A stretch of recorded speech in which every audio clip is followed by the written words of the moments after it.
Welcome back to my YouTube channel Sachu foodie. അപ്പോൾ ഇന്നത്തെ video ഞാൻ എൻ്റെ മോർണിംഗ് ബ്രേക്ക്ഫാസ്റ്റിൻ്റെ റെസിപ്പി കാണിച്ചു തരാൻ പോവാം കേട്ടോ. നേരെ വീഡിയോയിലോട്ട് പോവാം.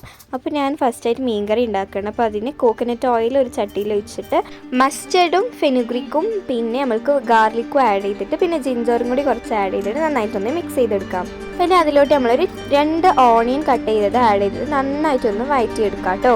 അപ്പോൾ നന്നായിട്ട് വഴണ്ടി വരുമ്പോൾ നമുക്ക് ഇതിലോട്ട് മസാലപ്പൊടി ചേർത്ത് കൊടുക്കാം. ആവശ്യത്തിനുള്ള മുളക് പൊടിയും 1/2 ടേബിൾ സ്പൂൺ മഞ്ഞൾപ്പൊടിയും നന്നായിട്ട് ചേർത്ത് മിക്സ് ചെയ്തിട്ട് അതിലോട്ട് നമുക്ക് തക്കാളി ആഡ് ചെയ്ത് കൊടുക്കാം കേട്ടോ.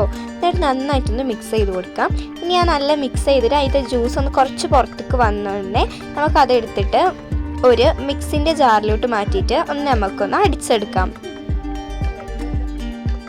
അപ്പോൾ തന്നെ അവിടെ അടിച്ചെടുത്തിട്ടുണ്ട് കേട്ടോ. നല്ല പേസ്റ്റ് പോലെ ആയിട്ടുണ്ട്. ഇനി അത് ആ ബാറ്റർ നമുക്ക് ഈ ചട്ടിയിലോട്ട് ഒഴിച്ചിട്ട് നന്നായിട്ടൊന്ന് മിക്സ് ചെയ്തെടുക്കാം. ഇനി അതൊന്ന് തിളച്ച് വരുമ്പോൾ അതിലോട്ട് നമുക്ക് കുറച്ച് വെള്ളം ആഡ് ചെയ്ത് കൊടുക്കാം. എന്നിട്ട് മിക്സ് ചെയ്തിട്ട് നന്നായിട്ടൊന്ന് വേവിച്ചെടുക്കാം.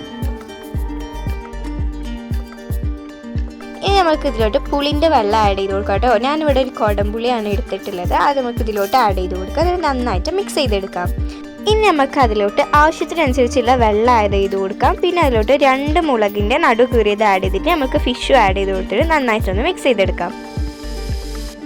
ഇനി ഇതൊന്ന് വെന്ത് വരട്ടെ. അപ്പോൾ നമുക്ക് ബ്രേക്ക്ഫാസ്റ്റിനുള്ള പുട്ട് ഇവിടെ റെഡിയാക്കി എടുക്കാം. അപ്പോൾ ഇതാ അരിപ്പൊടിയും തേങ്ങക്കൊട്ടും ഇവിടെ പുട്ട് സെറ്റാക്കിക്കൊണ്ടിരിക്കാം കേട്ടോ. അപ്പോൾ ഇതാ പുട്ട് സെറ്റാക്കി ഒന്ന് വന്നപ്പോഴത്തേക്കും ഇവിടെ ഫിഷ് കറി റെഡി ആയിട്ടുണ്ട് കേട്ടോ. അതൊന്ന് ജസ്റ്റ് ഒന്ന് ഇളക്കി കൊടുത്തിട്ട് അതിൻ്റെ മുകളിൽ നമുക്ക് കറിവേപ്പിൻ്റെ ഇല ഇട്ട് കൊടുത്തിട്ട് മാറ്റി വെക്കാം. അപ്പോൾ ഇത് റെഡിയായി വന്നപ്പോഴത്തേക്കും അപ്പുറത്തെ സൈഡ് പുട്ട് റെഡി ആയിട്ടുണ്ട് കേട്ടോ.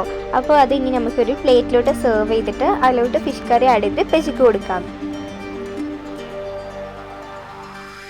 പെച്ചി കഴിച്ചു നോക്കിയിട്ട് നല്ല അടിപൊളിയായിട്ടുണ്ടെന്ന് പറഞ്ഞു. അപ്പോൾ എല്ലാവരും വീട്ടിൽ ട്രൈ ചെയ്ത് നോക്കാം. അപ്പോൾ പുതിയൊരു വീഡിയോ കാണുന്നവരെ ബൈ.